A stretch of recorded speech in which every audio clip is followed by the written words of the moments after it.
All right, Natasha Elisa. Hello, my sweet friend. How are you? I'm great. How are you? I'm good. It's crazy. Apparently, my flooding is contagious, and now I've passed it on to you, my dear friend. I was going to say, what's our rose and thorn this week? Because mine mimics you. I think it wore off over here. I know. It's crazy. You want to go first? Sure. My thorn is it rained yesterday in California, which obviously in Southern California, it never really rains. And we woke up and it was actually like the first time ever I've experienced like a real torrential downpour in LA. And so, I was like, okay, I wonder if this is going to cause like any flooding issues. This seems like a lot of water for a very dry place.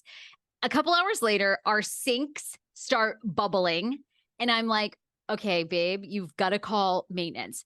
Anyway, of course, it's like one of those days, right? Like he's got to pick up KJ from daycare at that time. So he's like, I think it'll be fine. Let's just see if I'm like, when your sink is bubbling, it's never fine. Anyhow, by the time he gets back, it's overflowing onto our kitchen floor, under the gas stove, under the refrigerator, everywhere. I'm like trying to call. And anyway, two maintenance guys came who were lovely. They fixed the problem, but then they left and never told us what the problem was. So anyhow, we're dealing I know. with And that. it's like I was telling you before we started, since now I am an expert in this area. Um, you've got to get under the refrigerator, under the stove, anywhere that water went. You need to get in there, dry it, bleach it, and let it air dry thoroughly. Or you're going to grow mold, you're going to grow bacteria down there. I'm telling you, you need like hazmat suit, get it done. Don't just let it sit, Oh, great. So especially with a baby in the house. that's our project for later today. My high was my mom was here for a week. So that was super fun. Oh yeah. We had a ball. First time in Los Angeles. So she's hysterical. So it was just like great all around, great for the spirits. We went to Catalina Island, which is this beautiful island off of LA. We did Hollywood tours. It was awesome. So there it was. Are you a little depressed now? Every time my mom stays for a while and then she leaves, like it's nice to just be us again, but I always get a little depressed that she's so far again. I do. And so we used to, when I lived in Virginia, we had made like a pact to see each other every 2 months. I would go there. She would come to me. Obviously, living in California, it's a little bit more challenging, but we sort of planned this because basically in 6 weeks, KJ and I will go back to Maine for 2 weeks for Christmas. So I feel like I'm not sad because I'm like, okay, it's only 6 weeks and then I get to see her again. So we do it that way. True. Dan's not going to come with you? Yeah, he will, but he'll only come for a week and we'll go an additional week. So I have to see her extra. So anyhow, normally I'm with you. I get a little down, but that now I've learned to plan like our next stay together. So then I don't get as depressed. See, that's nice. My mom is terrified of flying, like legit terrified. So when I get her here and she leaves, I know she's not coming back for like another year probably, because Oh, she's so scared to get on an airplane, but she is so stubborn to not do anything about it. Like see a doctor or, drug herself, have a drink on the plane. yeah, I was going to say, She take a won't. Valium. Yeah. No, she says, then I won't be aware enough to do anything. I'm like, what are you going to do, mom? Storm the cockpit and land the plane? Maybe Come it's just me, but I've taken Valium and Xanax for various medical reasons. And I don't know, maybe this isn't a good sign, but I never feel like it does that much. I'm always like, do I need a double dose? I mean, you feel chill, but I never feel like, I guess in what my are you mind, trying to feel? I mean, you're not going to get like high as completely a kite. numb. Yeah, that's what I'm like. People are on Xanax. Like, why? This doesn't do that much. I'm like, I don't know. I was envisioning feeling really great. I don't feel anything. I think we Anyway. need to reset your expectations. Yeah, hence why I don't take a lot of Xanax. All right, give me your highs and lows for the week. All right, let's think. I mean, so honestly, my high and my low are intertwined on the same day. Same thing, all Halloween. So the high was I love Halloween. I love getting dressed up. I love that the kids get dressed up, like the whole day experience of it. But Harry came down with, I mean, if you have kids, you get this, just they spike a random fever. You don't know what the virus is, what's coming. If you go and call the doctor, they just give you that same answer of, it's a kid virus that, he picked up, let it run its course, all that good stuff. So the day before Halloween, his dad brought him home not feeling well, and yeah, spiked like 103-degree fever the morning of Halloween. So I was trying to take care of him. I don't know. I mean, like it's a high because it's like one of those, maybe put too much pressure on myself to make these memories really great, especially because I'm the only parent. I want it to always be special and perfect because I'm kind of making up for a lot. So it was like nice in that sense, I hope, for the kids. But I just felt like the low part is I just got really kind of stressed. And I remember calling my mom and I was like, this is not fair. Like, it's not fair that I have to do this by myself, helping take care of a sick kid while helping the other kids get their costumes ready. And at the same time, I want to enjoy it. And I'm completely sleep deprived because I was up with him the whole night before being sick. And it just got me in kind of a little resentful mood. Like, where's the other parent? I'm here doing this all by myself. And I don't know. It was kind of a little bit of a unhappy mindset for me that I had to cajole myself out of. But I don't know. No, I can completely relate. And isn't it funny too how much people always tell you, like when you have kids, like enjoy every minute, like live in the moment. And it's like, yes, and that's terrific advice. But most of the moments you are exhausted, you're worried like nothing can happen. I mean, it's like it's great in practice, like it sound in theory, but like practicing it is very hard.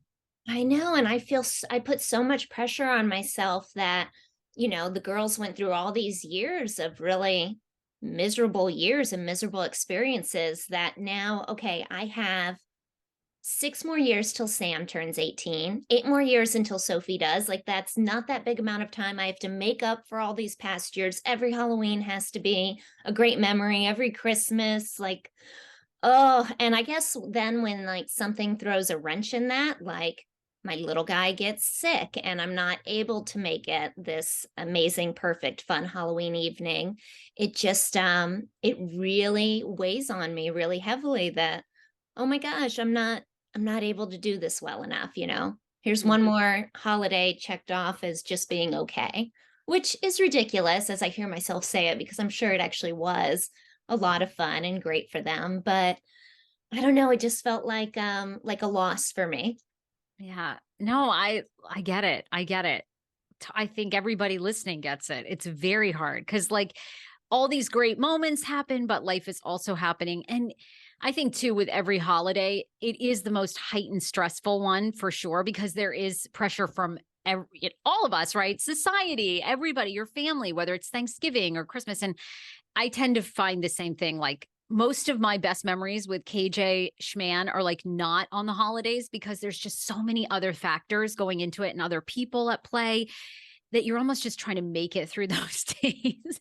It's true. It's so true. When I think to past Christmases, especially, it's like the night before you're up all night trying to, wrap the presents, make it all perfect. The day of is so much work. I always cook. Like now I've set myself up that I have these meals that I made in the past, and now I got to do it every year. And long story short, exactly what you said. It's just so much stress and responsibility that it ends up not being like the perfect happy memory. And yet I do the exact same thing again the next year. And One of these years, maybe I'll learn. it's really helped me. Before I do any major family event, I book a therapy session 1 week before. You And really? yeah, absolutely. Because it helps get me in the right mindset because I have that expectation too when we go to visit Schman's family, right? Like, I want us to be doing all these things with his family all the time. And I'm like, okay, that's your expectation. But theirs may be, maybe we hang out twice that week or they have other plans. So, and even with my own family, like my brother's a whole trip, my brother's a whole thing, my niece. So I do a therapy session like 1 week or so before the holiday, letting go of kind of expectations and going, okay, how are you going to be in the moment and take time for yourself? And if it aligns with everybody else, do stuff with the group, have a good attitude, try to be supportive of Dan when we're at his family's house. That's helped me. That's really clever. I think I need to do that. I find it's great because especially if it's like a week or 10 days before, it's still fresh enough in your mind that Mhm. you're like, "Oh yeah, I remember sort of what we talked about as a good mindset and plan." Yeah. And I need to make that more of a priority because as a single mom, and even shoot, when I was married, it was basically the same thing, was so many responsibilities weigh on me to, make the dentist appointment, do this, do that, that then making my own appointments, especially something like my mental health, which is the utmost priority, I end up putting to the bottom of the list, especially around the holidays. I need to make that a better priority. That's like when we need therapy the most. Right? I Yes. know. It's So hard wait, though. Put yourself did to the top of the list. did you hit your high? Was your high being with the kids But for it wasn't a high or low. It was all mixed into got it. one bag of ups and downs. But I mean, the high was that the kids were happy. We went out, although it was raining here in DC. But whatever, we went out in the rain. Harry was Batman. He was hilarious. He'd go to the door and instead of saying trick or treat, he'd go, "I'm Batman." So it was adorable. Everyone love that. Yeah. All right. Well, I'm excited about today's topic because it's a little bit of I guess maybe just different direction for us that we've tried so far. So, because obviously we've talked a lot about, you and I, our connection was through Kane. So this one's kind of, I'm sure we'll talk about him, but a little bit different in talking about relationships in our 40s, dating, sex, keeping a good relationship, what we've learned works, what doesn't work. Um, you are open about being single and still wanting to find love.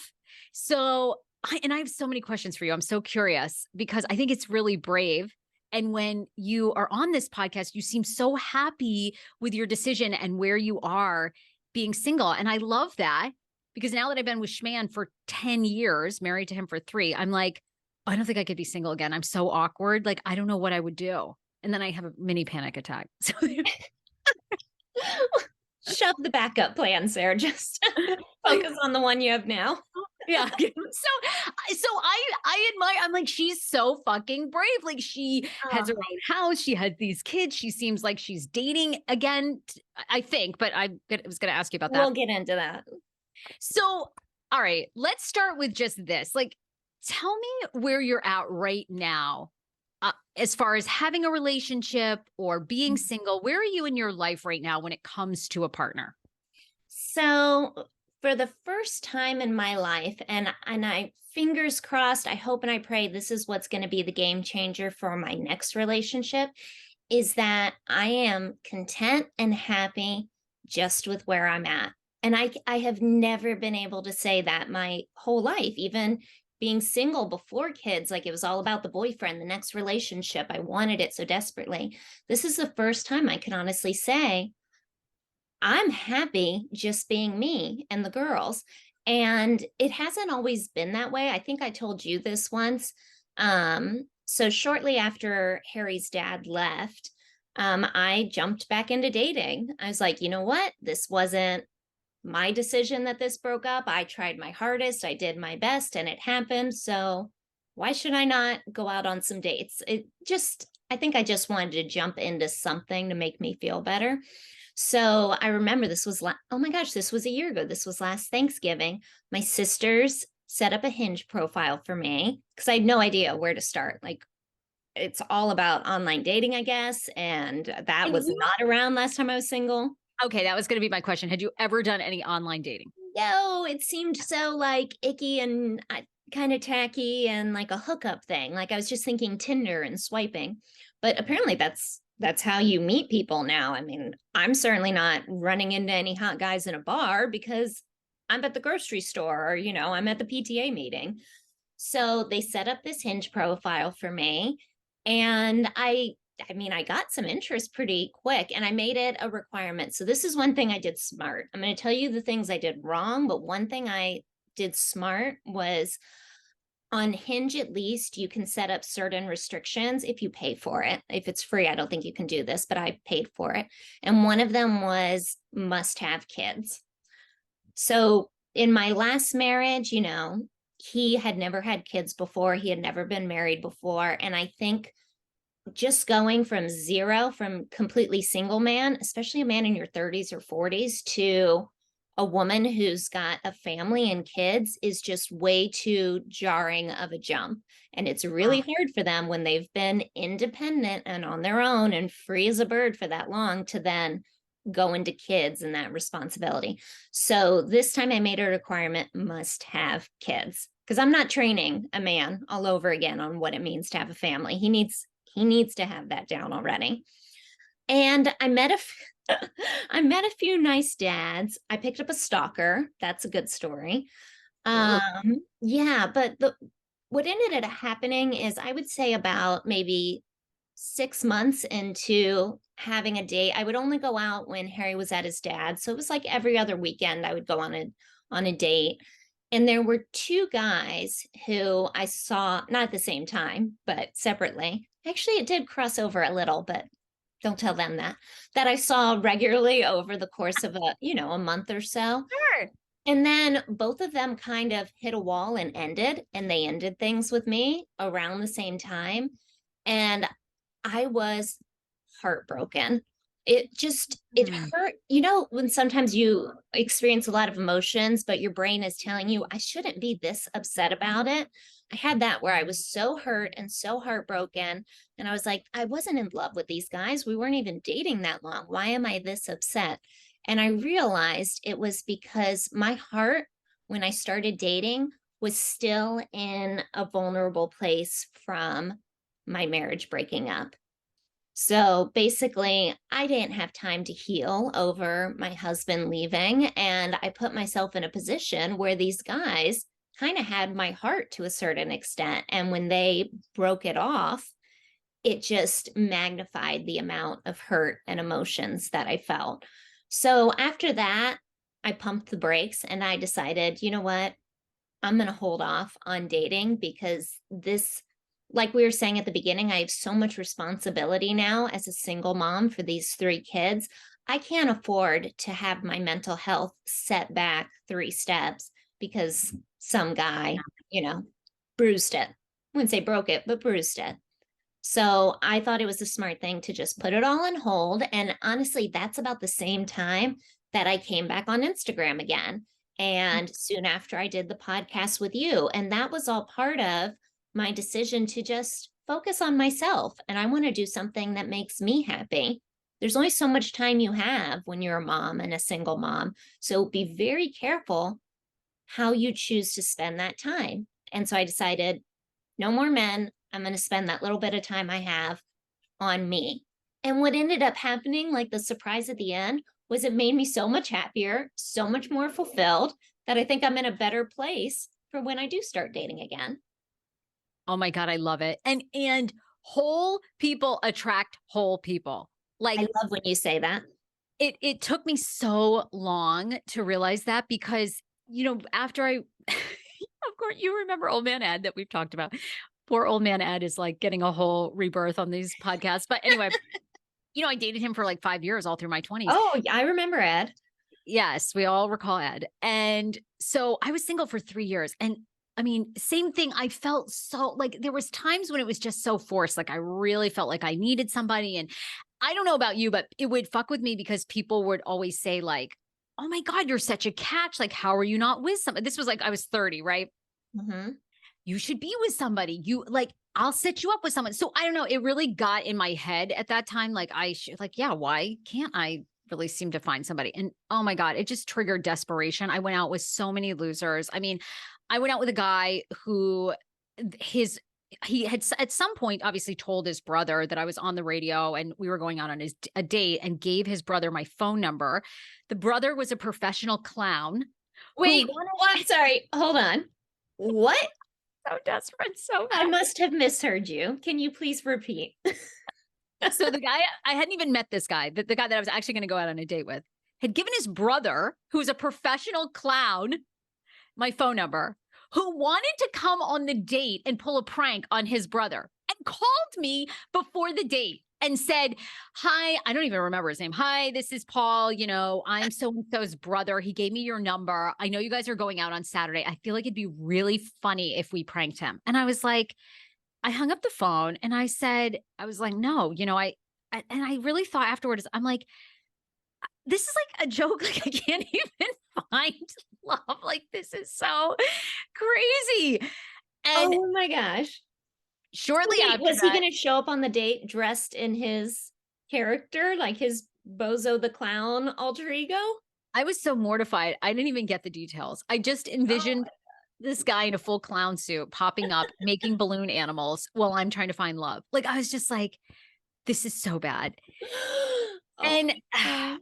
You you can't know, you can't make that stuff up. That is priceless. so it's interesting. I started to work on myself and I let go of all expectations. Oh my God. Cause I would do so many things. I mean, I would like if a guy texted me, I would wait 2 hours to text him back. So it seemed Mhm. like I wasn't busy, you know, or Yep. I Oh was my very gosh, busy I did the same thing. when really I had nothing going on.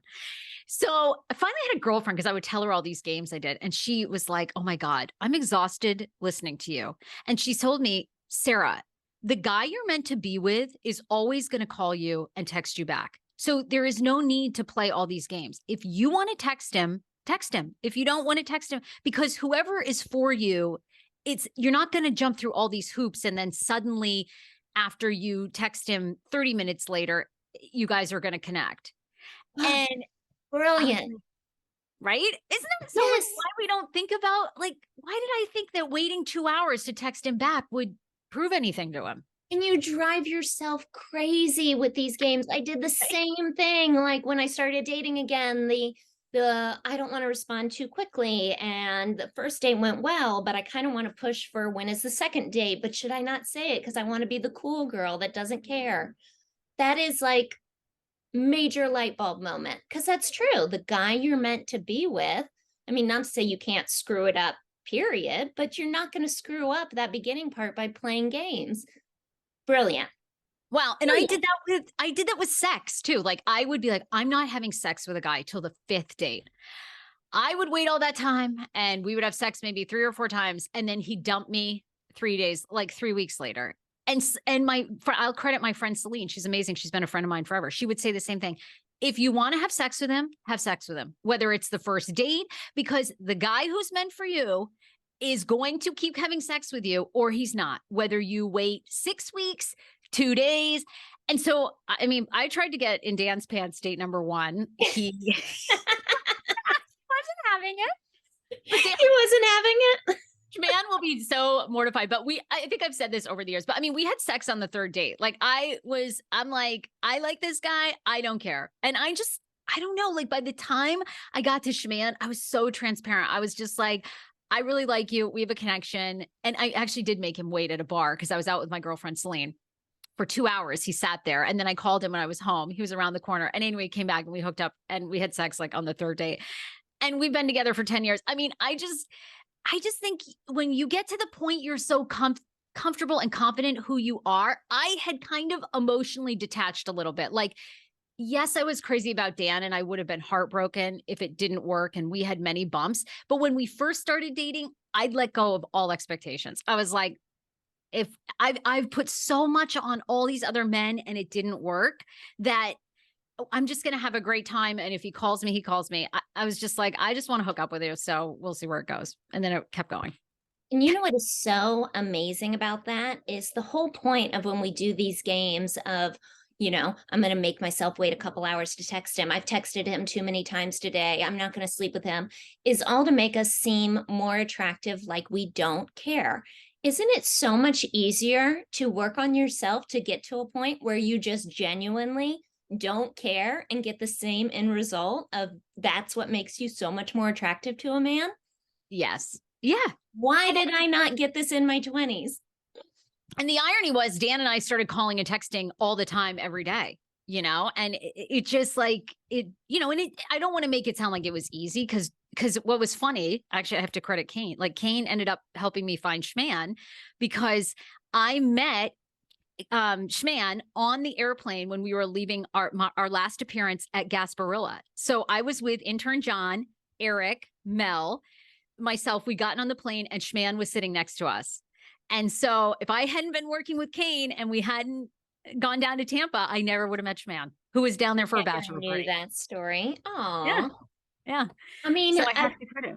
it goes back to what we say a lot of times too, of just one thing that has just transformed my life and helped me so much is letting go of this grip I have of expectations of this is the way I want my life to turn out. This is what I want for me next. I want to get married. I want to have babies. I want to have this or that.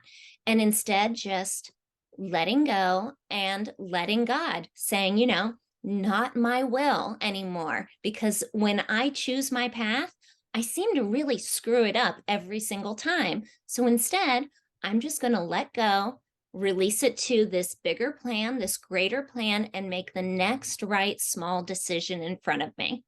That's it. That's all I try to do every day. And I have to remind myself of this because I forget it too. Just the next right small decision in front of me. And that leads to the next, and that leads to the next. And somehow it just seems to be working out. I'm curious, what do you think in the past has been your biggest challenge in a relationship? Has there been one theme that pops up for you, or what do you think it's been?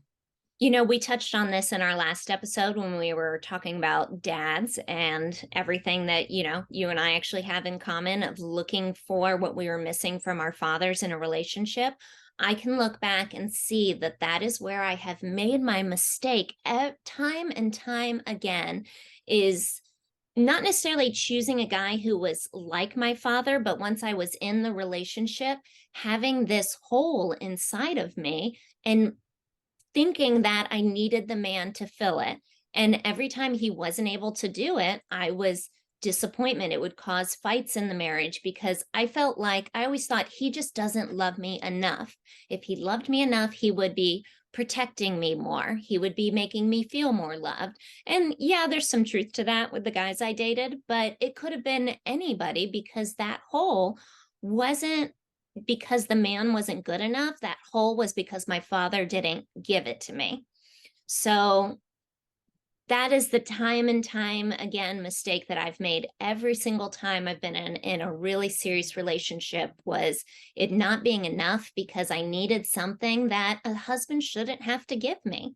It's something I need to fix on my own. If that makes sense. Does that make sense? Oh my God. I think that's the biggest hang up for almost everybody in every relationship. It's like we come back to healed people attract healed people. It's just that's the biggest thing. Like it's the analogy of being on an airplane. God forbid it's ever going down. I don't even know why your oxygen would help. But anyway, they always say, put your own oxygen mask on before you help. You have to help. It's like the biggest thing I hope we get across in this episode. You have to help yourself. You have to heal yourself first before you can ever attract somebody. And again, there's always that exception to the rule. There's always that 5% of people that maybe come to the relationship. They get married at 19. They're like, they work through all their issues together. But for the most part, people, yeah, you really have to be healed. All right. So this also, it's interesting we're doing this episode because Tom Brady and Giselle are getting divorced, which I know you and I don't know them, but in our minds, in my mind, I think I do. They came out and they said, oh, we have this amicable divorce. And Shman and I argue, oh, no divorce is amicable. And I wanted you to talk to the emotional side of it, okay? Because you've been so open to the fact that, you've made the choice to separate twice in your life with these two men that you are married to. Walk me through the emotions, because it sounds like with Harry's dad, it is amicable. I'm assuming with Kane, it wasn't. Talk to us, though, about the emotional side. Like, how did the conversations go of we're actually going to separate? I'm curious about this because, like I said, I have panic attacks. Like, I'm like, Schman, you can never leave me. So how does all that go? So, it was very different with both of them. I guess it kind of makes me an expert on it, but an unfortunate expert.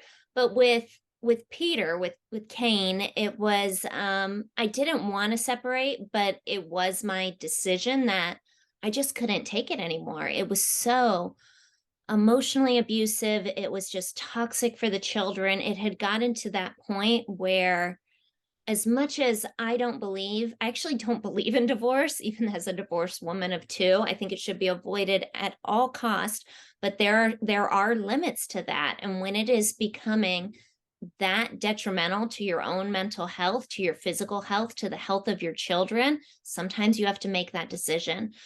So with him, it was, as I said before, I gave him the ultimatum, either you get help or I'm done. And he chose to be done. With Harry's dad, I actually didn't want it to end. We had a lot of problems that had been going on for a while. A lot of that was because our entire marriage was spent with me not being able to be completely present because I was tied up in the family court system. I was going through the worst moments and depressions of my life. So, we really weren't set up for success. And he decided he wanted to be happy and he wanted something different and more. And in that situation, even though it wasn't my decision to separate, what happened after the separation with both men is kind of the same, where you're going through all of these awful emotions of, especially for me, because I had a dad that had left me, it was just this incredible pain of abandonment each time. You're not supposed to make me cry in the dating episode. This is supposed to be the fun stuff. But it's this awful pain of abandonment that this man that I thought was finally going to be the one, I know now, finally to be the one to fill that hole that I was talking about before, has failed, is choosing to leave instead of filling that hole, the exact same thing that my dad did. So it was devastating on that side of the emotions. But the thing is, you have to separate when you separate, you have to separate your emotions about the marriage from the way that you're going to have a relationship with this person because of the children. You're stuck with them forever. And it kind of, in a way, forces you, if you really take it seriously, to, at least for me with Harry's dad, to get over it a little quicker, because I had been through this divorce where the children were so hurt by not having a healthy co-parenting relationship that even though I was hurt, I was angry, I was upset that he had done this to me and to the kids, I was so damn determined to make it the best possible situation for the children this time. I couldn't give them a marriage that was going to stay together, a father that was going to stay, but I could give them at least a healthy relationship with this person. So it was really hard, but it was a lot of separation of, even though I have these feelings about you, I need to get along with you. I need to be friends with you. I need to allow you to still be in our lives. And, the amazing thing about Harry's dad is he wanted the same thing too. And I that was was going the to difference with say, him and with Peter, is he wanted the same thing. So, it was, and it still is even very hard, because we get in arguments sometimes and I get those hurt feelings all over again. I just found out he's dating again. And it was like, oh my God, this awful pain, like being stabbed in your gut, like brings out all those feelings again from, the breakup of the relationship.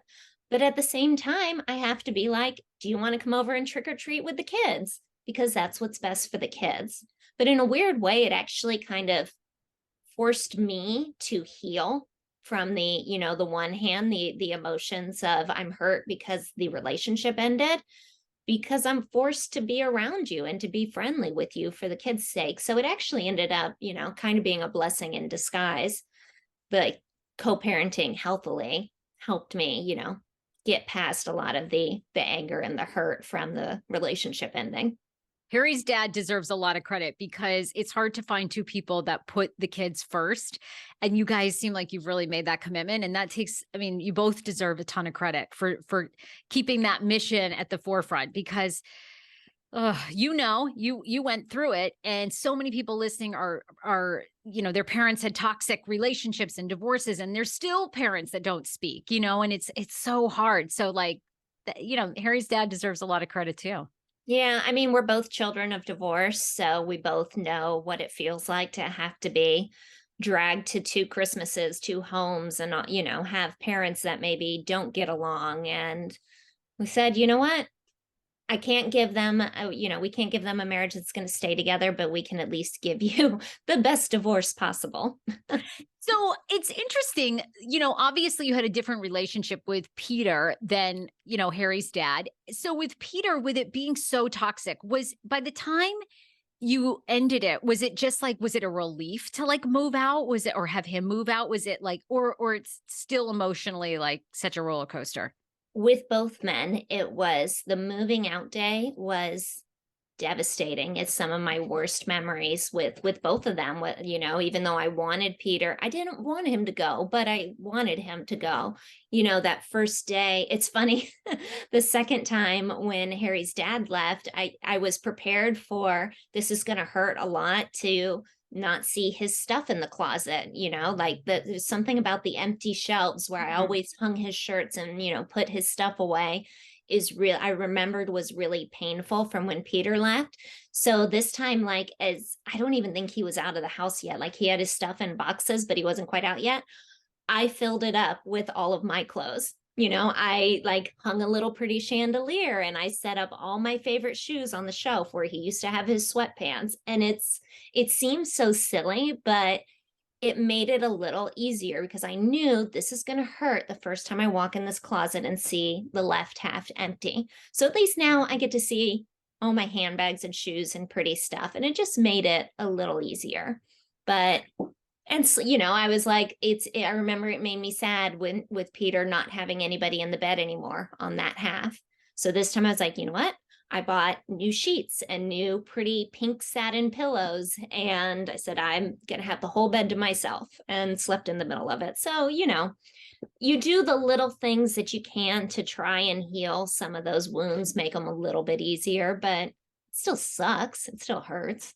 If someone were listening to this podcast and getting ready to separate from their significant other and have kids, what do you think the best thing is that they could say to their children about the separation, and the worst? Oh, goodness.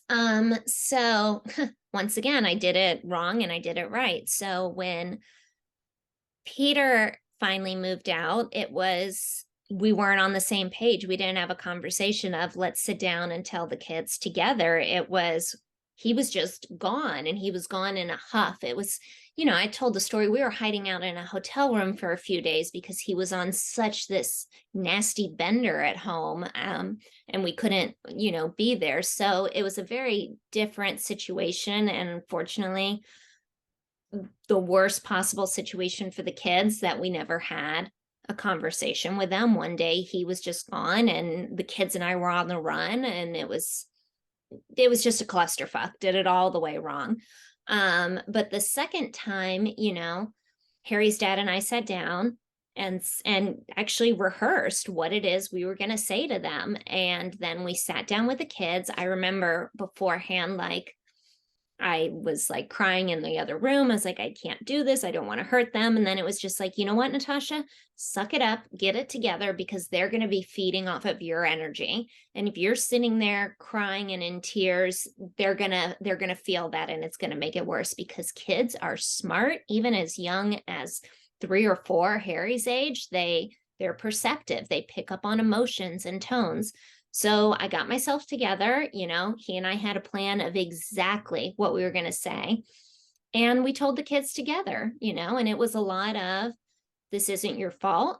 We both love you tremendously. We're both going to be in your lives. And, just because we don't want to be married anymore, which was really hard for me because I did still want to be married, but I had to say the words for the kids because we don't want to be married anymore doesn't mean we don't love each other and doesn't mean we don't love you. We will always be a family.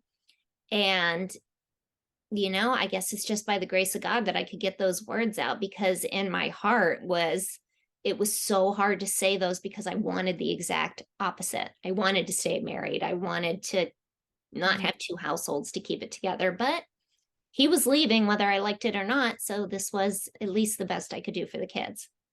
How do you like, who would you call? How would you not beat yourself up? Because I would imagine the guilt, like, I don't know. You know what I mean? Like, I feel guilty leaving KJ at daycare. You know what I mean? Like, let alone, like, they're so young, right? They don't understand adult things, which of course now I don't know how you feel, but one of the beauties I think of becoming an adult is seeing your parents as humans, like as realizing, they were having us, but going through so many things in their own lives, dealing with their own parents, dealing with their own hopes and dreams and, failures.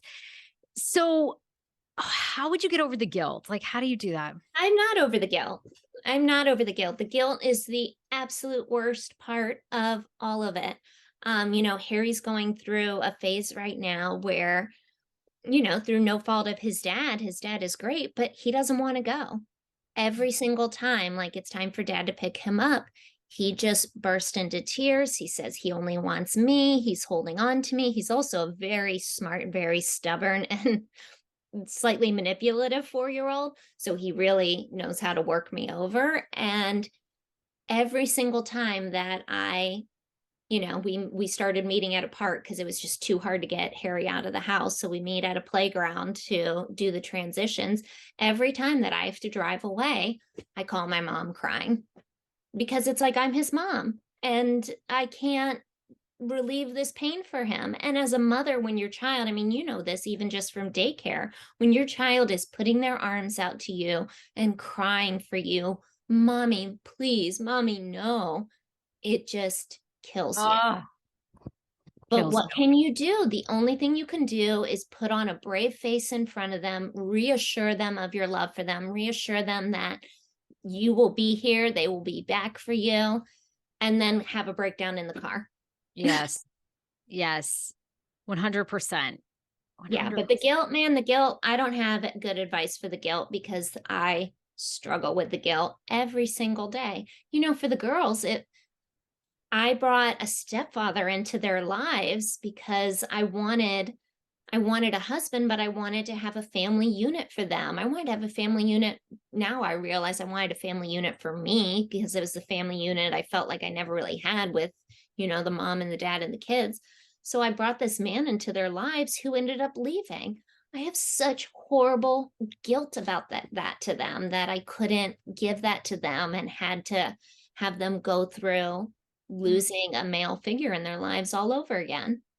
Horrible guilt.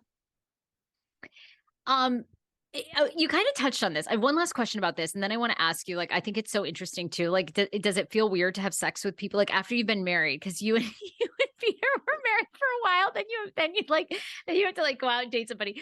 Then you and Harry's dad. It's like that's the part to I me can't where wait to get into that I'm part, so but awkward in bed. Like even wish man still. Like I do all kinds of had so many awkward sex stories. But anyway, I am curious. So how are you dealing with because you touched on it. It's were you ever jealous? Like, I don't know, did Peter ever have another girlfriend or anybody after you? Like, did you ever that feel was so weird. weird? No, he Really? no, Wow. he briefly dated a couple of girls, but nobody that the girls were introduced to.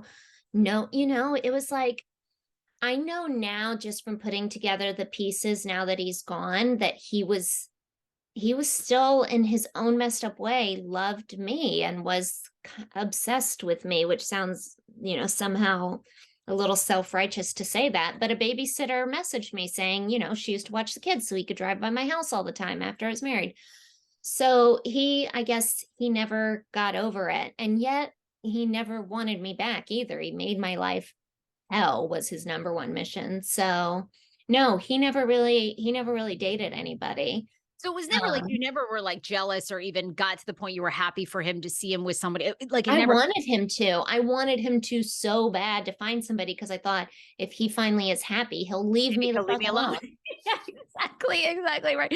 But I mean, I think now seeing Kane, right, and knowing the whole story, I'm sure just with his own addiction and mental health, there was like no way he was ever. I mean, there's just no way it was ever going to happen that he would Mm-mm. be with anyone ever unless he had He was huge. his own worst enemy. That I think he wanted it, and I know he at least slept with a couple girls, and I think he wanted a relationship again, but he was his own worst enemy and made it impossible that could ever, you know, be something that would last. Okay, was it hard then? So I guess you're kind of going through it for the first time. Is it hard to see Harry's dad date somebody else, or do you just keep coming back to, I'm glad to see him happy? No, I'm not there yet. That's the truth. That's honest. Okay. I'm It's not a, there yet. And, I practice what I preach. I've said in like the last episode about toxic resentments that I do. I pray for him to find love and joy and peace and all the things I want for me. But now that he's actually, found it, and she sounds like a lovely person, she checks all the boxes. But, oh God, I'll just be totally honest.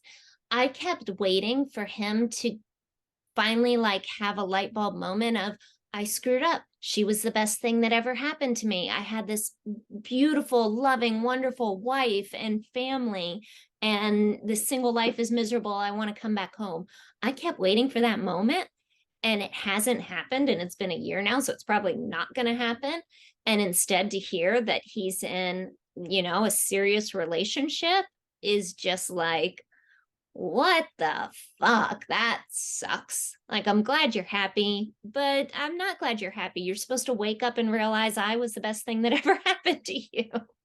And that's obviously not going to happen. And it's not like I even want him back. The relationship was very broken. He's a wonderful man, but it was not the best choice for a personal match for me. Maybe it's an ego thing, I don't know, but yeah, no, well, man. I That's a know tough he's one. a private person and Schman's like that too, but I hope someday we can have him on the podcast. Like it'd be awesome to hear like his Harry's dad? yeah. Hell no. He doesn't even listen. He doesn't even know I'm back on Instagram yet. Like, he has no social media. If he heard this, he would kill me. But that's why I don't use his actual name. But oh my God, no. That would Oh, be okay. my All right. cheeks All are right. getting red just thinking about it. Oh, okay. Kill me. Tell me about having sex with somebody after you get divorced or separate. It must be like, is it not that weird or weird? No, this is the craziest thing. And I enjoyed sex before, and I did it in my 20s and I enjoyed it, and certainly with my husbands, but it wasn't ever a priority or something that I really paid that much attention to. It even got to the point where it's something like, you kind of have to do to keep your marriage alive. But there is something about my 40s, and I don't know if this would have happened if I wasn't single, but I feel like and mom, stop listening. Just stop listening to the podcast right now. Turn it off. Hit stop. I feel like it's like a sexual awakening for the first time. Yes, It's get it. crazy. Like, I feel confident, the the guy that I did end up sleeping with, that I was dating, it was just like a new me. It was like this, like, prowess that was just like, I'm going to attack you and I'm going to do this however I want, which made me even more attractive to him. And it was great sex. It wasn't awkward at all. Probably because I just didn't care. And like, there's something about the hormones. I don't know, like, there are hormones now that I never had before, combined with I don't care anymore and I'm going to enjoy this because who knows when I'm going to get to do this again. And don't you feel like too, I don't know about you. I mean, I have my own body image issues, but I was so self-conscious in my 20s about what my body looked like, or walking around naked in front of a guy. And now, I mean, of course, again, look, I've been with Schman for a long time. So, but it's funny. Schman and I have a really interesting, like, Schman and I don't fart in front of each other. Like, Good. we don't go to the bathroom in front of each other. Like, I know couples that like, they do it all. We Oh, don't do yeah. any of that. So, but now I feel the same way, like, so open. And of course, we live in California, and now there's like so many, you can go to all these goop sex classes. So I'm always trying to get Schman. I'm like, let's go to a sex therapist. This will be amazing. He has no interest, but Yeah, like, I want to try all sorts of new things. right. That it's funny because, Peter used to like beg me to be more experimental and, like, would you ever hook up with a girl, or let's bring toys into the bedroom, like all these things. And I was like, no, like, we'll just, add a new position that's, I'm kind of okay with, and that'll be it for the year. But now it's like, I don't know if it'll ever actually happen, but it kind of feels like anything's on the table. I want to try it all before I die. But wait, how do you feel? Because I think this is important, because a lot of people that listen to these podcasts are spiritual, they're religious. I had to kind of have my own separation. Obviously, I was raised Catholic. I wasn't raised like super strict Catholic. And sort of the older I got, I think my grandparents really separated like a lot of things. They realized that there was a lot of issues with the Catholic Church, and truly it's about your relationship with God. And these other people that run these churches are people, right? So they're going to make mistakes and there's going to be lots of issues. But does any guilt come into play, or like, because I know you are very religious and spiritual, like do you wrestle with that, or you feel like, you know what, sex is part of us being human and I'm good with it? That's a really good question, Sarah. It's so where I am, I've gotten to the point where, I call it Christianity, but really it's just my own relationship and belief system with God. And I think that God made sex and sex is beautiful. And I don't think you should have to wait till you get married. For me personally, I want to make sure that part of the relationship works before I Yes. commit the rest of my life. So I'm okay with sex before marriage. I think it's perfectly fine.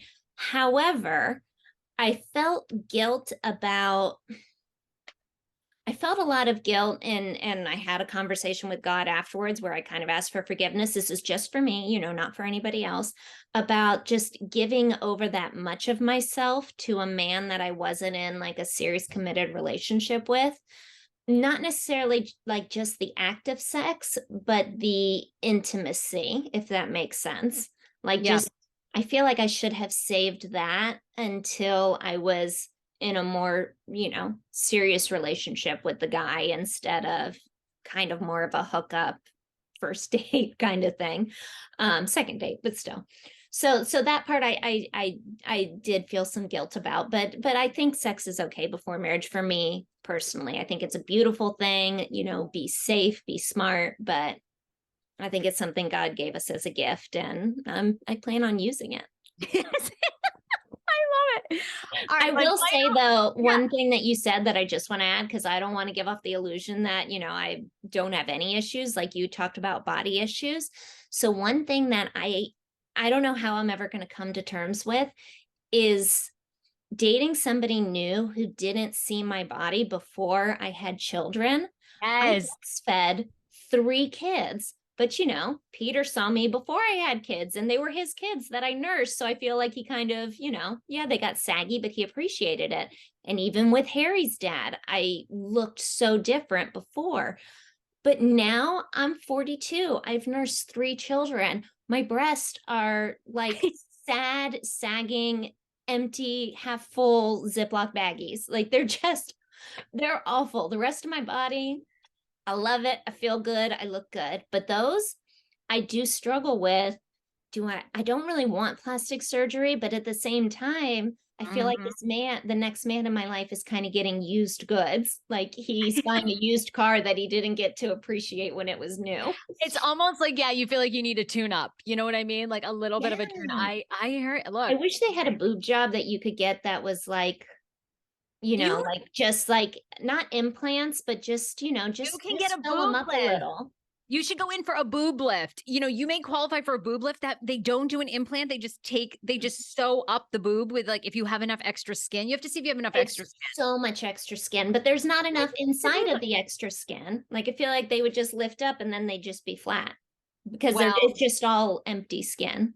that Like might I be. wish they could just inject them and just like almost like when you put air in a tire, just like and just Actually, inflate them. that might be our next guest. We might have a plastic surgeon on to just talk mommy makeovers. Like what are all our options? Yeah, because I Yeah. don't want to look like, a 20-year-old with big fake boobs, because that's just, God bless you. Plenty of my people in my family have boob jobs. I think they look amazing. My mom's boobs, great boob job. That's not for me, but I would like something. I don't All right. know. Final question for you. Have you Yes, thought about, do you think you could be happy alone without ever getting remarried again or having a long-term partner?